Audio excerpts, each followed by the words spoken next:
The UFC returns to London's O2 Arena this Saturday, and Molly McCann is back in action. Molly, it's great to see you back. How are you feeling on fight week? I'm feeling fantastic, boss. As you can see, the skinnier I get, the bigger my teeth get. So I'm wasting away. You're obviously on a crest of a wave last year with three wins in a row, disappointing in New York. I watched your interview recently with BT, really strong interview, kind of opened up the grief that you went through at New York. But since then, you've got engaged. Congratulations. You spoke Thank about you. kind of minding yourself, staying at home a lot and stuff like that. Really Mhm. interesting line that you said you left Meatball behind for a bit. I kind of just like looked after Molly. It's just the calmest, Mhm. the most kind of serene you've been in a long time on fight week.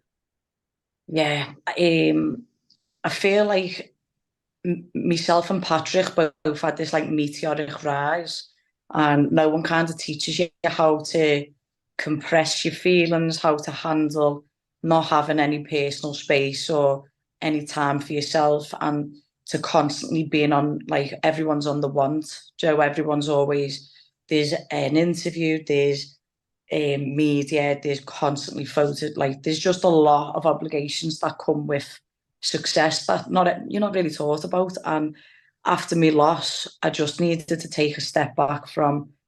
I do say the meatball, and I don't mean to sound like an absolute divvy, like referring to myself in a third person, but the person who gets in the cage and the person who fights isn't the everyday person who walks my dogs, who makes me fiance breakfast. That's not me. Do you know what I mean? So I kind of had to. I took 2 months off the gym, and I didn't know if I wanted to do it anymore because I was just that devoted about my last performance, really. And then I just like took time to ground myself and just calm myself. And when your central nervous system's just not constantly burnt out, and when you are grounded, you see life for what it is, and you're not always in fight or flight. So I feel like I'm really, like you say, serene, mate. I'm excited to fight. Got the butterflies in my belly. I've got the adrenaline pumping through my veins, but I'm just very excited to just perform. And obviously you're fighting in London, but this weekend, but you turned down UFC London in March. Was it like because you just felt you weren't at that place? Do you think at the stage you're at in your career, you wouldn't have done that a couple of years ago? You probably just would have forced yourself to do it. You think with the experience behind you and just progressed as a Yeah, I forced. kind of person, you were able to Yeah, yeah, I forced. I should have not took the fight in New York because I'd had 3 fights in 8 months, and it was a lot. But that was my dream, to fight an MSG who would turn that down, you know. But there was many blessings and lessons in that night. So when my manager rang me, Graham Boylan rang me over Christmas or before, like the 21st of December, and said they want you on March. I said, can I ring you on New Year's Day and just have a conversation? He said, yeah. And then when he rang me, I just said, I'm not coming back to have to go straight back into a fight camp. I want to develop. I want to evolve. And when you're like in the public eye, and like you get spoke about a lot, a mediocre performance isn't any good. You have to be on your A game, and I knew I wasn't going to be able to give that. So it was really nice. I didn't even come to the event because I just wanted the spotlight to be on everyone who was there, and I just watched from home.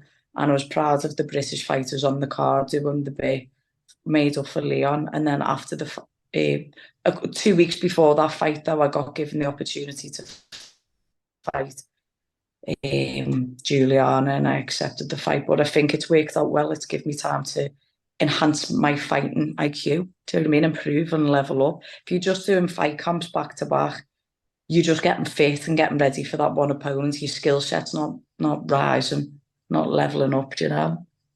yeah, you mentioned Julia there. She's obviously got an experienced background, black belt holder, stuff like that, but a big drop down in weight. What are you expecting on Saturday? Like, do you think she struggled with weight before and she's dropping down again? Do you think she'll struggle at it, or what type of fight are you expecting? We we signed for this fight on the 23rd of February, and it's now July. Like it's the near the end of July. If you can't make weight in that time, I've completely had to change my body shape. I've had to become bigger and stronger. I've had to strip more fat. I've had to make sure that I'm prepared. So I know she'll have done the same because um, she's very experienced. She's been in the UFC, I think, longer than me, or just as long as me, really. She's been on the Ultimate Fighter. She's fought big names. She's fought at featherweight, bantamweight, and now flyweight. Given long enough, I could make strawweight.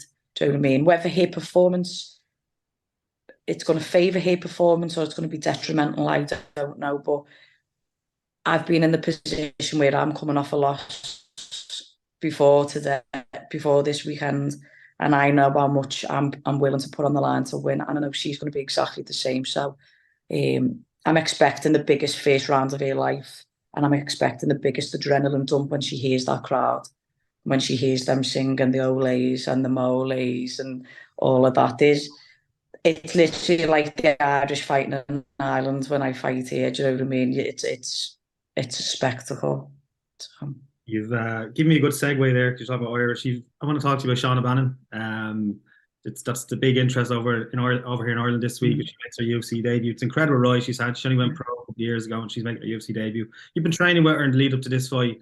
What's she like? You've kind of looking after her. What's she been like in the last few weeks and months? If I could bring anyone in Europe round about my weight to train with, it's Shauna Bannon. There's one thing that's unquestionable and undeniable with her, and that's her heart and how much she wants to win and how much she represents a country and how much that means to her.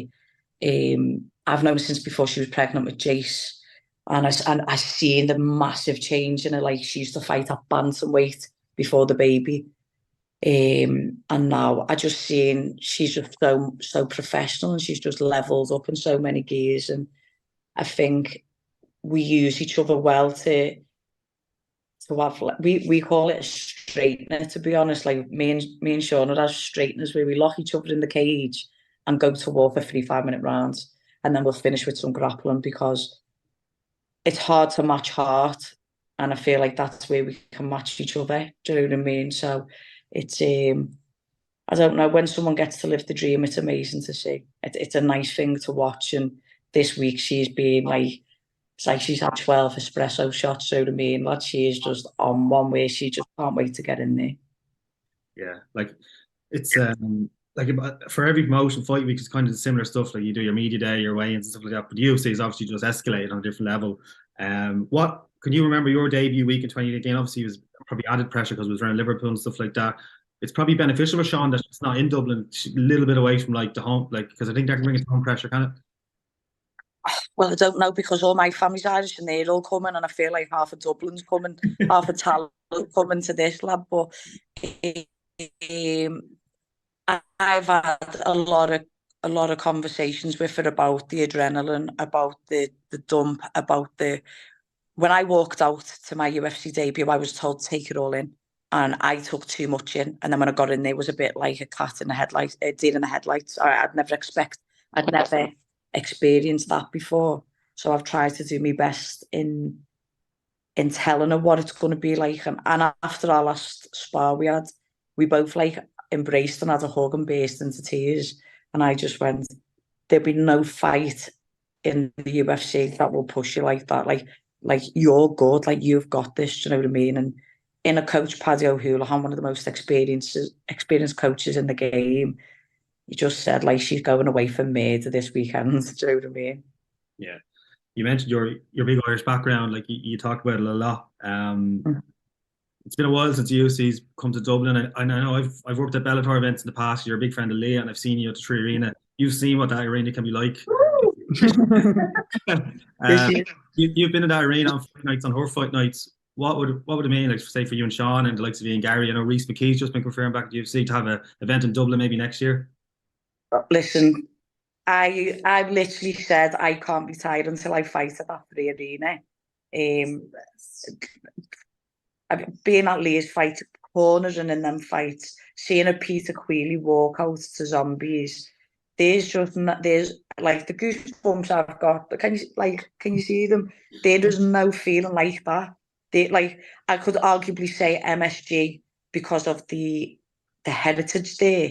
But when you're talking about atmosphere and pride and knowing each brick was laid by fucking hard-working people, and just what fighting means to that country, and I don't know. Like, I called for it. I was literally doing a UFC media tour for this, and I was like, Liverpool is too small. Um, so it won't come back to Liverpool. Do you know what I mean? It's too small. The free arena is so hard. What would you say, like, geographically for the offices and for everything, because you know how small it is, and then back rooms. It's just so hard. But look, there's 3 Irish natives. You've got in question still a few on Cage Warriors you could sign. I come out with the tricolour on my kit. There's a few of us who like it sell out in seconds. It needs to be done. Yeah. Well, Molly, I'll leave it there. Hopefully you get the win on Saturday, and then UFC Dublin, and Shauna gets the win. The talk about UFC Dublin grows and grows, and Reece McKee fighting in Paris, it will keep growing. Mhm, mhm. Okay, you can watch UFC London this Saturday night, featuring Molly and Shauna live on Virgin Media 2. Molly, best of luck and enjoy the rest of the week. Cheers, lads. Catch you later.